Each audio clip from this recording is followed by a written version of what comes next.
One time, at band camp, I stuck a flute in my PC. Excuse me? What? You don't think I know how to get myself off?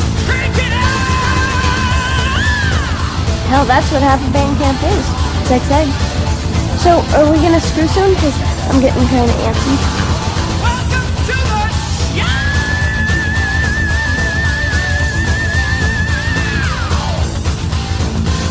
All right, horns up, metalheads. Time for another edition of Rockin' Metal Revival. Summer is here. We're sweating our balls off and having a great time. Nice. You like that? Good picture. Good picture, that. yeah. Picture that. Our balls are off. Yeah. They're rolling on the floor. Yeah, but they're sweaty. Sweaty Famunda balls Leaving going. Sweat tracks, sweaty ball tracks all over your floor. Sweaty. Pete Sweaty. Sweaty balls. That's right. Hey, coming up on today's show, we've been trying to get this guy on our show for 10 years. Oh, we had him once, and I forgot to get a liner. Yeah, well, we got him back. Jorn Lande. And next hour, you are going to hear an interview with 2 questions. Yeah, and it goes on forever. Yeah, and so we're going to have him on and just play his music next hour. Yeah, coming up. Plenty to choose from. Yeah, plenty to choose from. Great music. And so we're going to get right into the show from Metal Church. The CD's called 11. This is called Needle and Suture on Rockin' Metal Revival. Nice surgery thing there going on, huh? Pleasant. Yes. It's to put our balls back on that sweated off. Yeah, we're going to need that.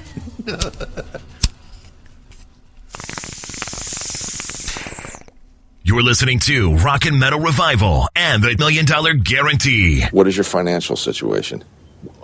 Well, all of our holdings are tied up in the railroads. Yeah, Reading Railroad, B&O Railroad, Pennsylvania Railroad. We're working on short line. Are you guys just saying monopoly stuff? Tell you what, I'm going to go drive around the block, and I'll be back with $200. Send them $1 million, and they'll play anything. Rockin' Metal Revival. From their Peace of Mind CD, there is Iron Maiden and Die With Your Boots On, a plan that I've got. You going to wear boots? No. You're not wearing them now? No, I never wear boots, dude. You're wearing those lacy thongs. I know. These are my lace-up sandals. To go with your other lacy thong. You know I wear lace-up sandals, right? Oh, yeah. Because Jesus did. Did he? He wore sandals. And he had long hair. Ah, well, you don't. I bet he was metal. He probably would have been a metalhead, I'd think. You kind of got more of the look than I do. Yeah, I do, especially when I got a light behind me. Yeah, that's a good. I got to bring that picture back pose. up. Yeah.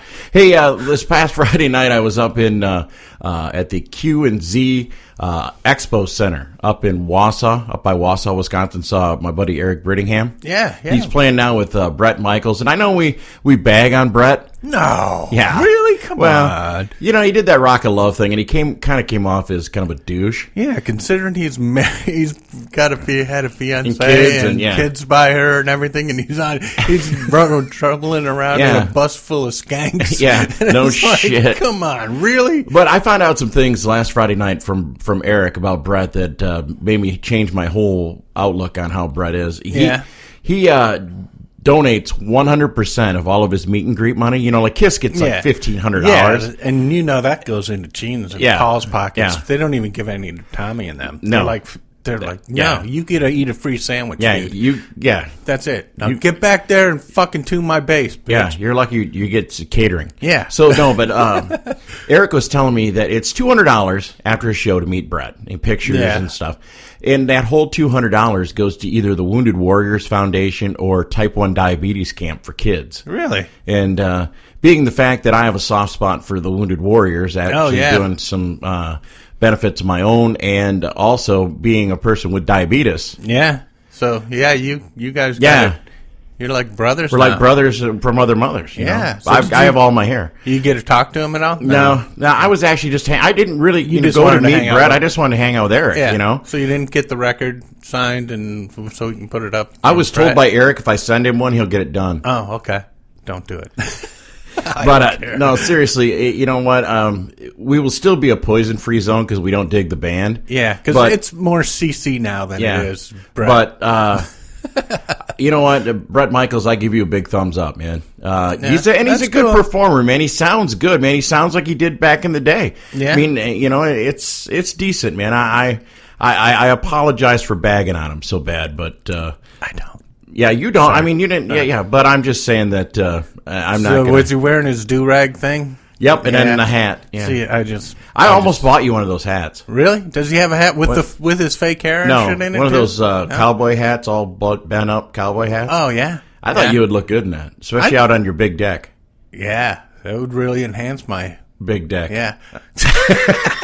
Well, hey, today on the show, next hour, we don't do this very often, but Jerry and I have been a fan of Jorn Lande. Yeah, if we wouldn't have done the show, we wouldn't have never even known. Yeah, because radio doesn't play him here. I've never heard a Jorn song on the radio. Yeah, and the thing about it was we wouldn't have known of him if it wasn't for Chris. Yeah, Chris and Neely. Yeah, so we had decided that we'd become the spokespeople for the Jorn fan club here in the U.S. And, there you go. We've been playing his stuff, all his solo stuff, his master plan stuff. Does a lot of covers. Yeah, a lot of covers, and he is an unbelievable vocalist. Great singer. Fucking great. We had the chance to sit down with him and actually do a 2-question interview. Yeah, and you had to fight to get that second question in there just to try to end things because we could have went on for hours. Yeah. Jeez. So next hour... Because I didn't even get a chance to answer. I prepared all these questions. I know. It was crazy. So next hour, we're going to talk to Jorn Lande, and what we're going to do is we're going to play some of his best stuff along with some of his new solo stuff from his new CD. It's called Heavy Rock Radio. And it's cool, man. Because they're not songs that you think would be covered by hard rock. Exactly. But he makes them, changes them to where they just kick ass. Yeah, like last week you heard Hotel California, which was awesome. That was cool as hell. So we got that coming up next hour. We got News of the Weird. We also got Talking Real Metal. But right now from Tesla's CD, Forevermore, this is Just in Case on Rockin' Metal Revival. Somewhere 2 villages are missing their idiots. What the hell? Where'd that come from? I taught myself how to keister. How to... Yeah. Keister up the keister. Look, the electronic toothbrush part still works. Oh, no. But you found them. Rockin' Metal Revival. From Appetite for Destruction, there's Guns N' Roses and It's So Easy on Rockin' Metal Revival. And I just got a message. Did you lose your cherry to that? No. Front and back? No, that was you, remember? Oh, no, that was a TV show, I think. Oh, okay. Well, anyways, I just got a message from Corey. Yeah? From Uncontrolled Noize. He's coming down to Chicago to see those shows the weekend of July 3rd. Oh, really? He's like, what are you guys doing? Who are you? Yeah. No, he can come hang out. Yeah. Yeah. Come hang out on my big deck. Yeah, and see Jerry's trimming of his shrubs to make his deck look a lot bigger. You could help me trim. I got a few spots that I just can't get to. Yeah, there you go, Corey. You want to come down and trim Jerry's shrubs? Yeah, we'll call it around the tainted area of the deck. So yeah, send Jerry a email, Corey, if you're coming down. Yeah, man. We'll hook something up. All right, it's time for News of the Weird, and it just keeps getting weirder every day, dude. There's always something. I mean, and these are funny stories, not the weird real shit that goes on. We don't want to get graphic and we're graphic enough. Depressed. Yeah, exactly. Not that kind of news. All right, a 4-foot-long snake falls onto driver's feet while she is on the highway. Now, that's something you don't want happening. No, she says, I am not the most flexible person in the world, but I can guarantee you that my knees were up next to my ears. Ooh, what's this girl's name? I know. That's my favorite. What is her name? That's my favorite position. That's like, can you put your knees to your ears? Because that's. Don't even ask me that question, you pervert. A 4-foot snake. Well, why are you doing it now? I just wanted to show you I could. And show you where I got that tattoo. Oh. All right, and a 4-foot snake was apparently living life in the fast lane when an Arkansas woman says it fell out of her car's dashboard and onto her feet. That would freak you out. That would freak you out right there. The terrifying drop left Kelly Swisher struggling to compose herself as she drove down a Fayetteville interstate Thursday after the slithering reptile directly below her, she told TV station. As soon as it landed on my feet, I felt it. She says it was rough and scaly, and as it slithered across my feet, he goes, she says, it's kind of like a nails on a chalkboard kind of feeling. Oh, yeah. She said instead of making a quick trip to the store, Swisher said she found herself frantically dialing 911 over the stowaway passenger while trying to get off the interstate. She goes, I did not know if I had my hands on the steering wheel or not, she said. She goes, and I'm not the most flexible person in the world, but I can guarantee you that my knees were up next to my ears. Mm-hmm. Do you have a picture of this girl? No, I think she's like 75 or something. Oh, okay. So I bet you Terry Moe does. Her knees are stuck. All right. Now. So she says the snake then managed to slither back inside of her car's dashboard. As Swisher parked at the shopping center, she said the snake left the dashboard for her back seat, likely giving animal control officers some leverage when they came to remove it. They identified the critter as a rat snake. Nice. And said that its bites are rarely serious. But, geez, that would scare the crap out of you, dude. Maybe he thought she was an Uber driver or something, and he was just getting a lift somewhere. That could have been. Maybe snake needed a ride home. He was up there laying eggs. Oh, yeah. Couple months, you're going to have lots of snakes. little Nice. things slithering around. Woo! All right, let's see here. Oh, hey, here's a good reason not to wear one of these. A chastity belt makes DUI arrest a little more complicated. An accused drunk driver may have had a few too many belts, including a chastity belt device, around his private parts. Wow, man, he must be a bad boy. Yeah, that's right. The Tennessee and Highway Patrol officer of course. pulled over Curtis Edom on suspicion of drunk driving. They quickly realized it wasn't... Eat him? Is that maybe he should just stick to that? Eat him and smile. Just eat him. Quickly realized it wasn't going to be a typical... Right? No, eating ain't cheating. Typical DUI stop. 35-year-old was wearing some kind of red mesh see-through hose. Oh, he was wearing hose. With a ribbon tied and a goatee and some kind of little skirt, said Bobby Joe Higgins, an investigator for the Anderson County District Attorney General. You know, he was going to a party. Why do people keep getting these clothes ideas off Andy Bell's website?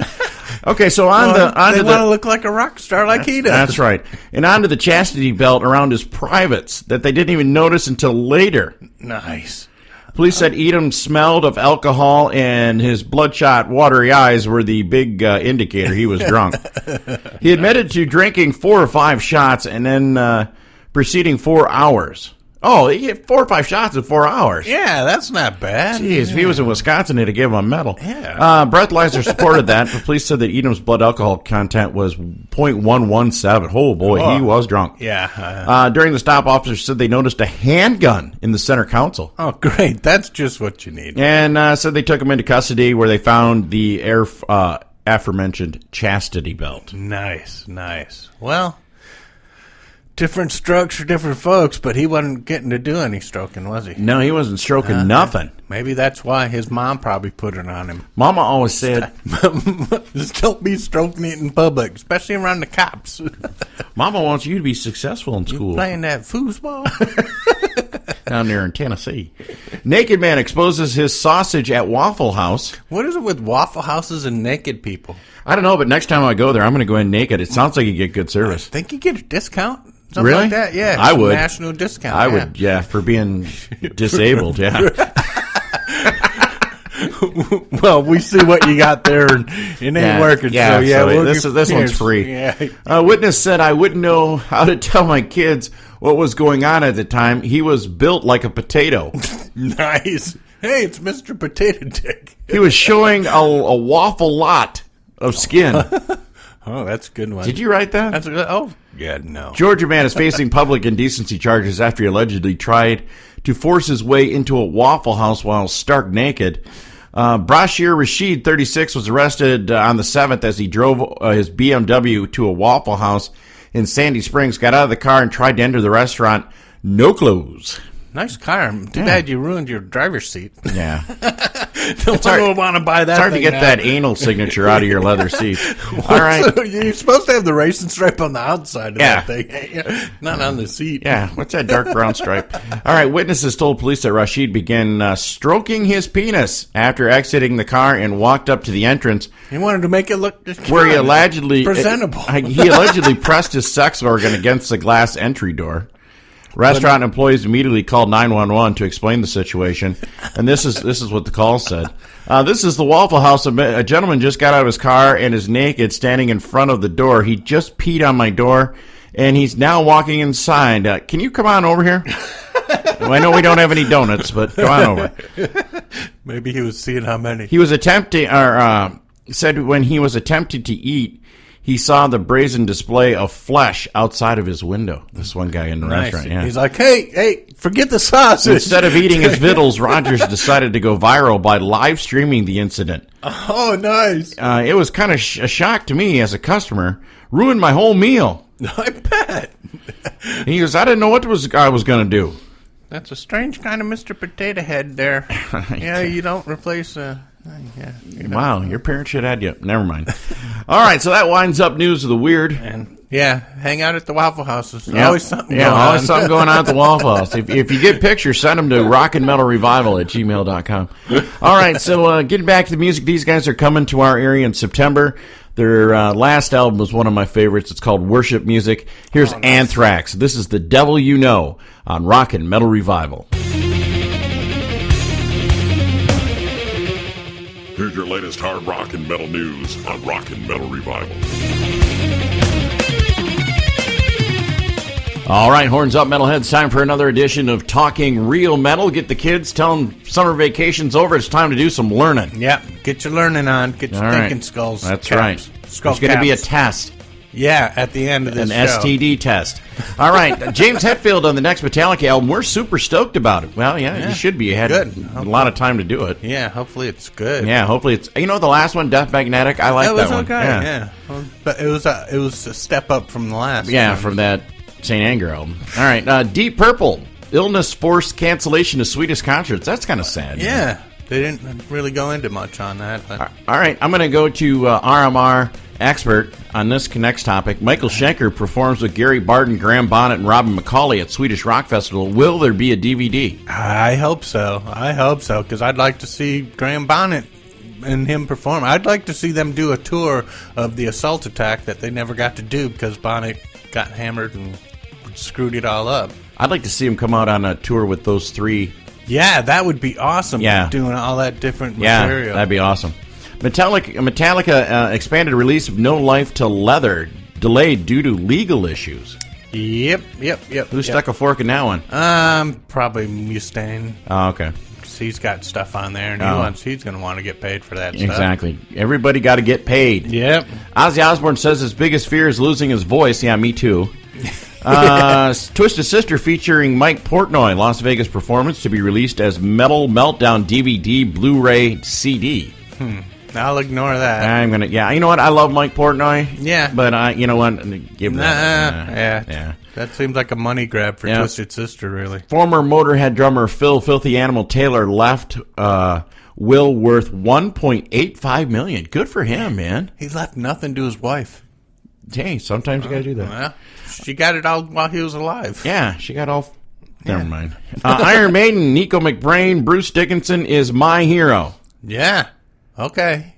Because he drives that plane and doesn't kill you. Yeah, good. Yeah. Rob Alfuso would love to see reunion of classic Skid Row lineup. You know what? So would I.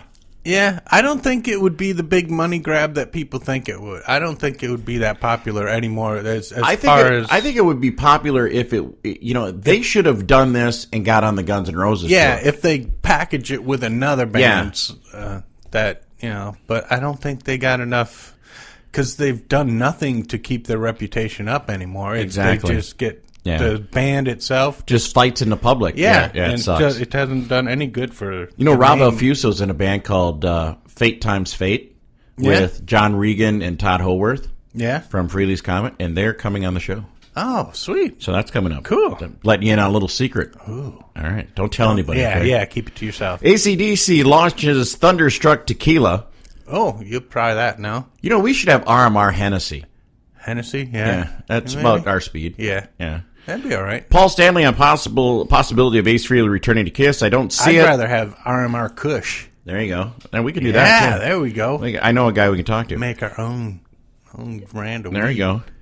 Sammy Hagar says Jason Bonham sounds exactly like his late father, John Bonham. You know what? When I hear the Led Zeppelin stuff, I kind of got to agree. When I saw him do the Led Zeppelin experience, it was... Yeah, uncanny. Hey, you been saving your money lately? A little bit. Why? Gary Moore's guitar auction to be auctioned off next month. I looked at those, man. Yeah. He's got some nice ones. Yeah. No, I don't have the cash for that. Tommy Lee, Motley Crue's final tour is possibly the nicest tour we've ever done. That's because they were all in separate buses and they only saw each other on stage. They're all thinking, Jesus, I only got put up with these douchebags. Yeah, almost done with these assholes. Dude, I'm excited about this. Crowbot to release Welcome to Fat City album in September. I love Crowbot, dude. Yeah. They're going to be here. Really? Yeah, they're going to be playing at the Sonic Boom Festival. Oh, cool. Yeah. Cool. And Jorn Lande says he was asked to do some Heaven and Hell shows before Ronnie James Dio's death. To kind of pitch in Yeah. and share because he was sick, but we didn't even get to ask him about that. Yeah, because he was. As he had other things to talk about. Yeah, he did. All right, so that's going to wind up Talking Real Metal. Next hour coming up, we're going to go right into it. About 3-4 songs into the hour, we're going to go right into our Jorn Lande interview, which we're going to play one of the new tracks from his new album called Killer Queen. We got that coming up, some other Jorn, but right now, let's play a little Thin Lizzy, dude. I like this tune. Yeah. This one's called Holy War from their CD Thunder and Lightning on Rockin' Metal Revival. This portion of Rockin' Metal Revival is brought to you by... I dated this girl for a while, and she was really a nasty freak. She just loved to get down with sex all the time. She was like... any time of day, she was like, yeah, let's go. I'm so nasty. And I'd be nailing her. Oh, shit. She'd be like, oh, you're nailing me. Cool. She talk dirty to you? Oh, she loved to dirty talk. Totally into it. She'd be like, yeah, let's screw. I want to fuck. God, it was so dirty. From the CD, Heavy Rock Radio. There's one of our favorite artists on Rockin' Metal Revival, Jorn, and that is the cover of Queen's Killer Queen, and dude, what an excellent job on that. I love this album, dude. I've been listening to it ever since we got it, man. And it is no secret to the fans of Rockin' Metal Revival that we are big supporters of Jorn Lande, and it is an honor to finally get him on the show live from Norway. Jorn, welcome to the show. Thanks a lot, man. I mean, it's an honor, man. Jorn, thanks for having me. Jorn, first off, I just have to ask, what made you do an album full of covers, and why the artists that you picked?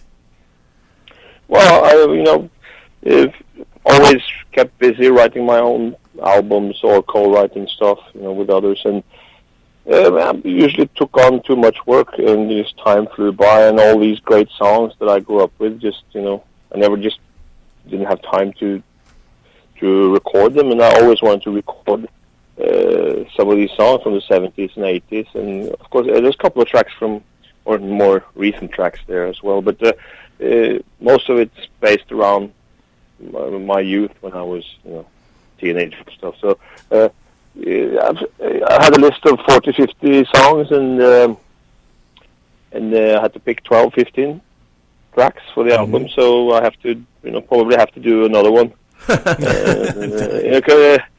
sometime in the future, because still some great songs on that list that didn't make it on this record. I just wanted to have a certain flow, same. I try to think the same way as when I do an original album. So to find the right flow and to make it interesting. Also, also when you don't have also when you do covers record, people usually don't really like it that much, because covers albums don't really sell that much. That's what the record companies always say. We need original material. Covers albums don't sell as much as original records and stuff.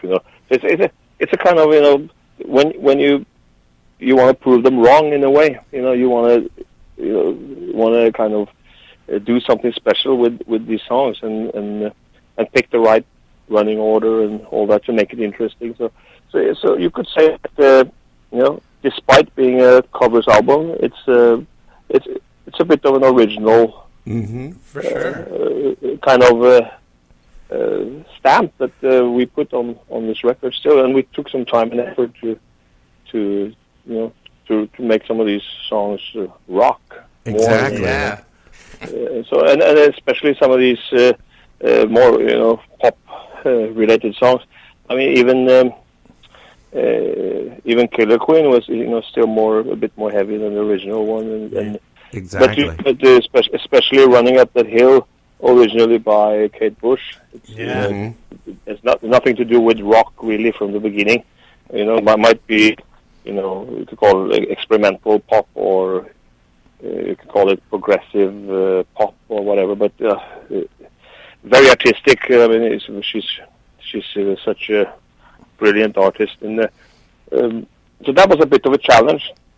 But when you just work with the bass, drums, and guitars, it's kind of, you just have to stick to that recipe and try to find the best solution and something that's interesting. And so that song actually was, totally changed, except for the vocal melodies. It really, but it came out great in the end. So same with I Know There's Something Going On.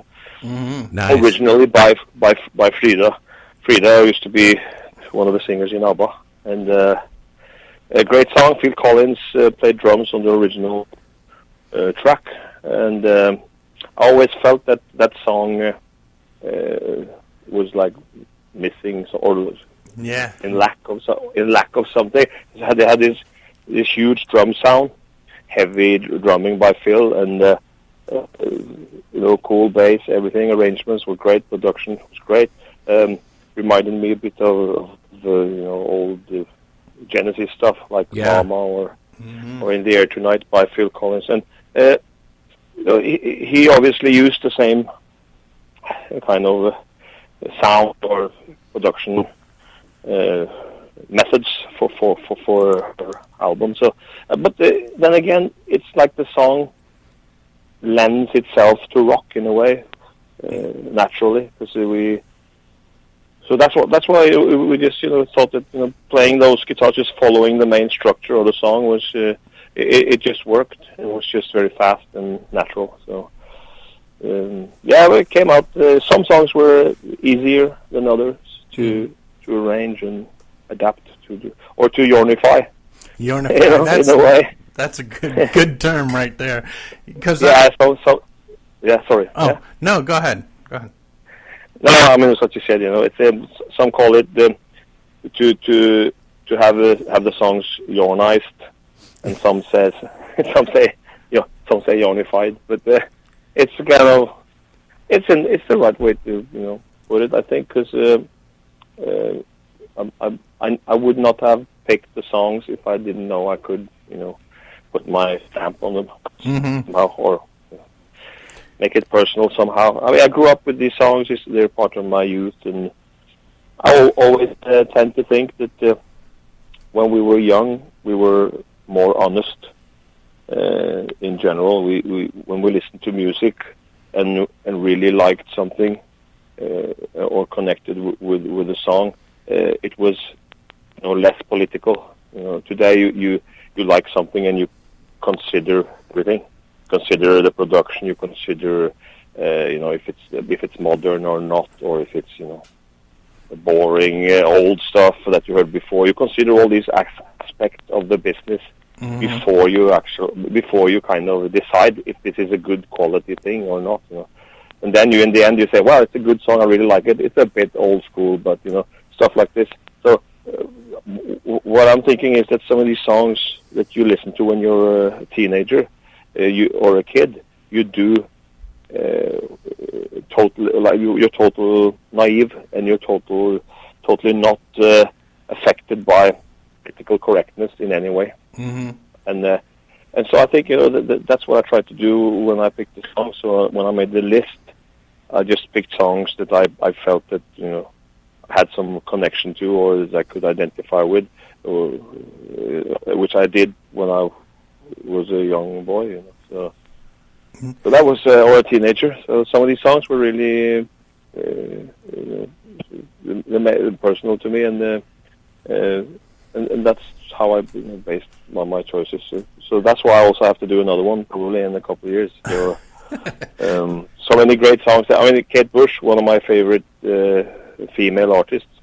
I had at least 3 or 4 songs on the list. By her, and I just picked Running Up That Hill basically because in 2005, 2006, when I did a original album called The Duke, excellent, the Jorn album, and I did a song called Black Song on that record, and that song was influenced by Running Up That Hill, because at first we were thinking about recording a cover as a bonus track or something for that album, and when we were fooling around with the arrangements, we ended up writing a new song. And you can easily hear it. If you listen to Black Song, you will hear that there's a strong resemblance to Running Up That Hill, because the main structure was actually, the idea came from Running Up That Hill. So in a way, we already knew now that this arrangement with, you know, bass guitars and drums, you know, in a more rocking way, that structure would work, because we already kind of, you know, tried this 10 years ago or more, you know. So that's why I chose Running Up That Hill, because I always thought that, you know, that's kind of unfinished business as well, you know. We didn't do that song, we wrote a new song, we were influenced by Running Up That Hill, so now we did it the other way around and so forth. So, but you know, there's some good songs. I love other songs by Kate Bush, like Cloud Busting. I love, you know, there's so many, you know, Hounds of Love, great songs of hers. And the same with all the other artists, you know, from, you know, Foreigner to Journey, you know, Swedish American artists or bands that I grew up with. Great stuff. I did Don't Stop Believing because, you know, I thought this was a song that everybody expected with the piano, and when we tried it without, I thought, because we don't have a keyboard player at the moment, and there's no piano player in the band. We never used that anyway, usually, and it was more like a, you know, classic rock recipe in a way. So I thought, how do we do this and get away with it in a way, you know? So I thought, this song is so strong in itself.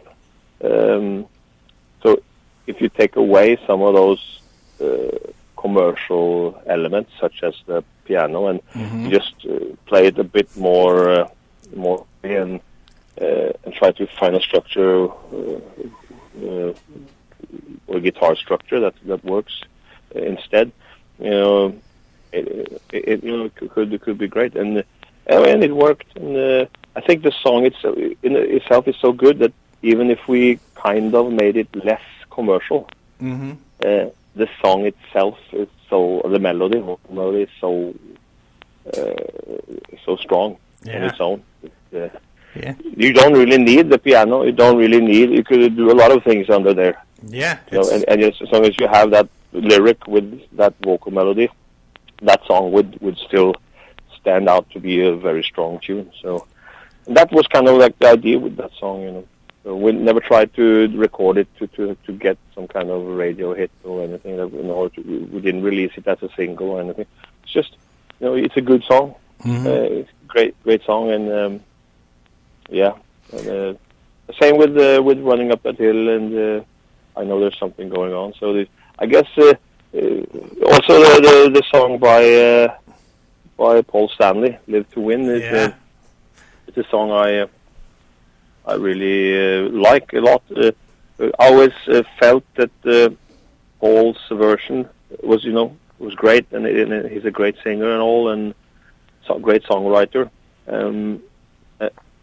But I just felt that song or that record is kind of it came a couple of years too late in a way, because I felt that we already had this kind of Evanescence style to so many albums, which was like the trend at the time in the beginning of the millennium. So I think when he did this record, I thought it was great. I instantly bought the album and I played it all the time in my car, and I really liked it. But I started to think that this is really good, but something missing. Needs some more power, some rocking guitars, and maybe even louder guitars. And I heard all these ideas in my head. So, and I also thought that to change the choruses slightly, you know, to transpose them a bit, you know, and there using that kind of what we call the Eurovision recipe. You know, you build it slightly. I mean, it's a very repetitive song. Chorus repeats over and over, and nothing wrong about that, because the song itself, I mean, it's such a good song with a positive message that you can do that. It's not a problem. But I was thinking that to have something different from Paul's version, I thought it would be cool to have some kind of build up, in a slightly different way than his version. So yeah, it worked out well, I think. Yeah, it has some more energy to it, and slightly bigger sound and stuff. So yeah, but then again, I'm a big fan of Paul as a singer too. I think he's one of the greatest singers of all times, and he has that uniqueness. So I usually talk about the Elvis Presley factor when I talk about references to what I think is the best possible quality. So I think he's up there with guys like Elvis. You have like Freddie Mercury is there. You have a lot of people, regardless of fame, regardless of how how many times you went on Billboard or not, or hitting the charts. It's nothing to do with it. It's just a matter of quality, a certain uniqueness that people had. Many people had it in the 70s, or maybe many didn't have it. But the ones that had it, we actually got to know, because we were not flooded with music like today. Yeah, and the internet, where everybody that wouldn't even get a record deal back in 1980, they could make records easily and make good-looking videos, and most of the metal bands of today, they don't even make a living from music. Yeah, they have great videos, they have great websites, and but most of these guys have a day job. When Monday comes, they're at work somewhere, and then they rehearse on Wednesdays or whatever, and and then you have the other ones. So it's like then you have the real talents out there that have to play to pay the rent. Yeah, exactly. And these guys, they can't afford a proper album production. They can't afford to buy necessary marketing tools, or they don't have that extra cash or support. So yeah, it's kind of it's a bit frustrating, actually, because not long ago when I went into this Irish pub, there was this great band there, this great female singer. I was just totally surprised, and I was just sitting there, and it's like drinking a beer and ordering some food, and I just listened to this fantastic band with this great singer, and I thought, my God, nobody heard about this band or this singer. It's a shame, and then you can, and then everybody heard about these almost good, almost good metal bands or rock bands out there, because they have some kind of, political correct recipe that they followed. Yeah, or a lot of they had the right, they had the right video, animated stuff that looks really great, and looks like a Hollywood movie, stuff like that, and it's really perfect. And so it's kind of now, it seems to me now that people earn more credibility and respect from how they,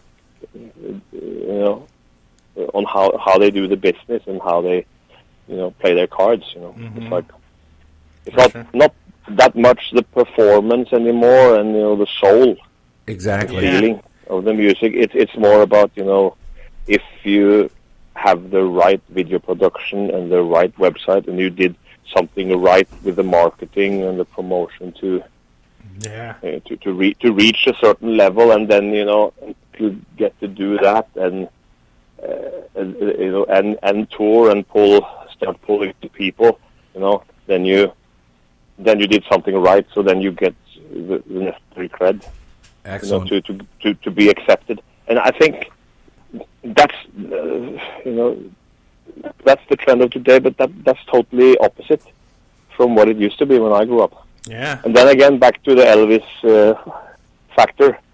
it was a time when you had to be a true craftsman. You have to come from the soul, exactly, from within you, and so that's unfortunately you see so many now that are unemployed, or they have to work hard just to pay their bills, and they can't afford to get themselves out there, and because everything is, and the pressure of society, it's a very high tempo these days.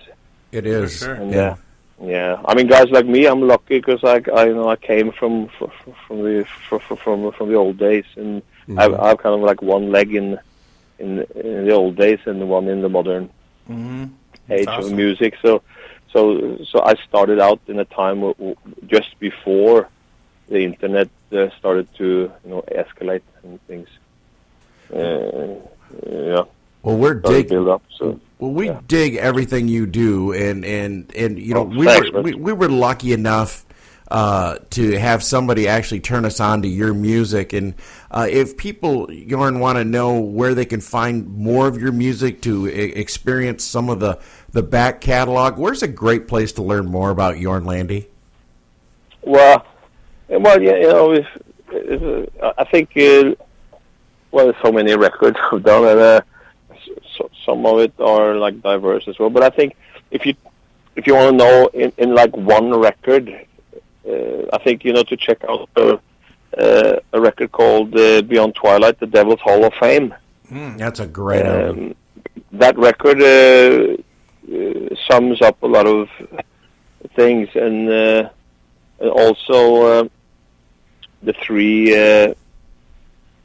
Masterplan records I did. Mm-hmm. Oh yeah. Yeah. So they're all all pretty good. So either one of them really would kind of and of course some of the Jorn stuff, like the songs like "Lonely Are the Brave," or it's a good track. But then again, I did so many different types of type of songs that.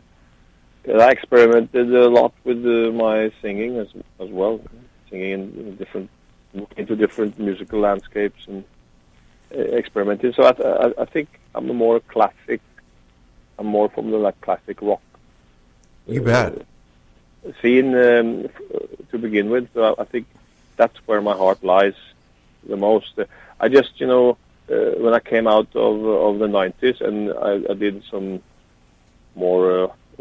Experimental stuff, like for example Ark, Burn the Sun, which came out in the US on the Favored Nations, and I remember we signed a deal with Steve Vai, who was the guy who signed us on that label at the time. Don't know if he still works with the label, but and I know he enjoyed especially that record a lot. So. But that's very diverse. Yeah. And it's like moving from changing like a chameleon vocally, almost like from this kind of Bjork-ish thing to it's like a mix of. I did some stuff that was almost like a mix of Bjork and Robert Plant in a way. And wow, that's a but then I moved. Yeah, then I moved straight into other. And different directions, like more David Bowie-ish kind of landscape to suddenly more classic, heavy rock again. So, and you also have other elements like influenced by Queen, a lot. You can hear that in my vocals as well, and also, not to forget. Kansas and Steve Walsh. Yes. I also had a big influence from Steve. Nice. When I grew up, and I've always, and I think I grew up in a small community. My grandmother was always, she was very Christian, and she was always sending me to Sunday school. So it's kind of, it was in Sunday school was at the local church. behind the sacristy there. And I remember this was in the countryside, and it's a small community, farmland and farms everywhere. So that's that's my background. So I guess that's one of the reasons also why I really liked Kansas a lot.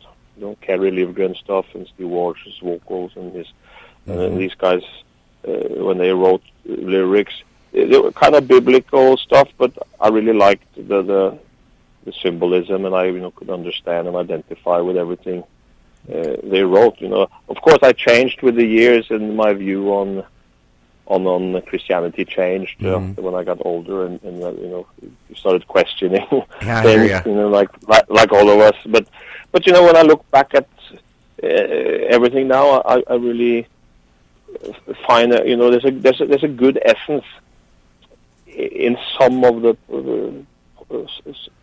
parts of Christianity. Those 10 commandments kind of bring you a lot of good things. Good things to follow, and I think in the big picture that's also why I use a lot of symbolism from the Bible and taken from Christianity. Not because I'm necessarily that Christian. It's just because I think these are very strong metaphors.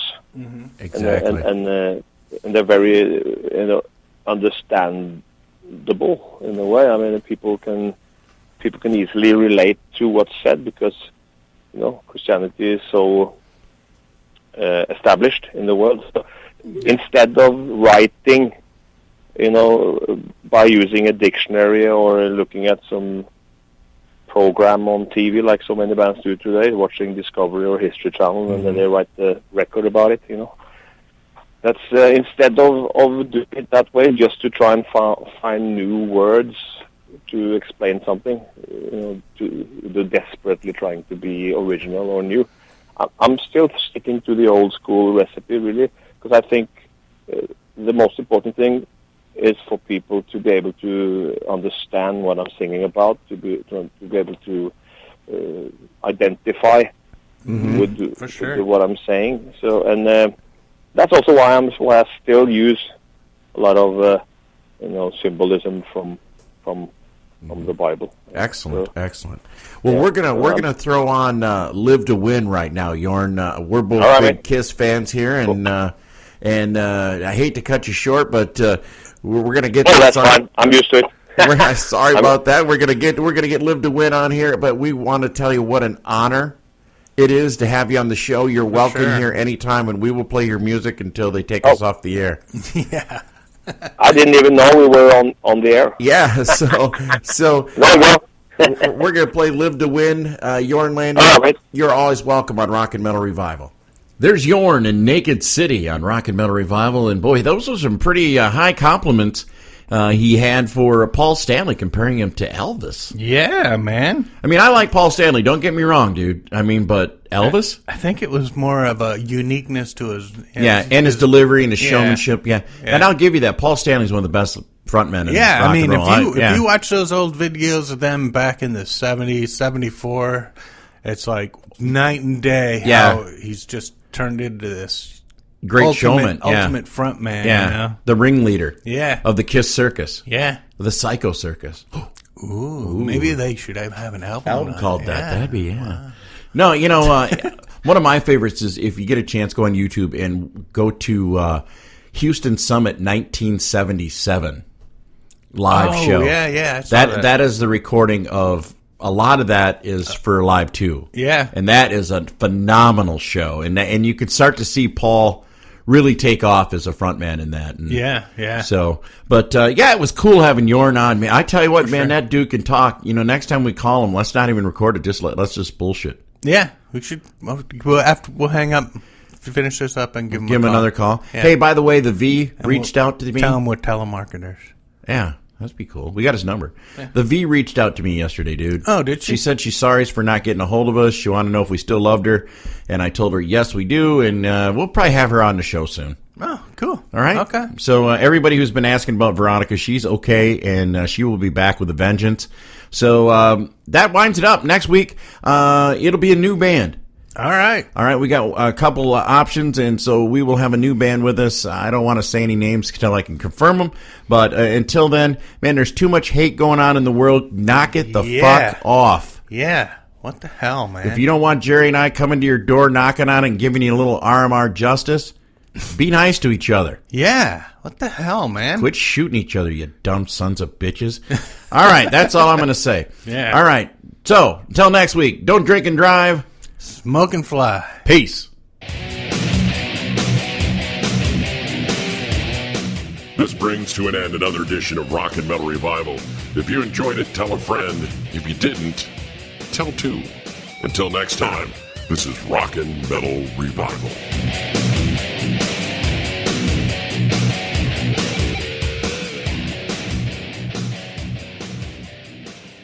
So who put his hoo-hoo dilly in your cha-cha? To catch the whole show of Rock and Metal Revival, all you have to do is check it out on these affiliates. Megarock Radios on Saturdays from 11 a.m. Eastern Time, and on Uncontrolled Noize Tuesdays at 1 a.m., Thursdays at 8 p.m. Eastern Time, and on Saturday nights at 7 p.m. Eastern on uncontrollednoise.com. And make sure that you leave them a message and tell them that you found Rock and Metal Revival on their stations.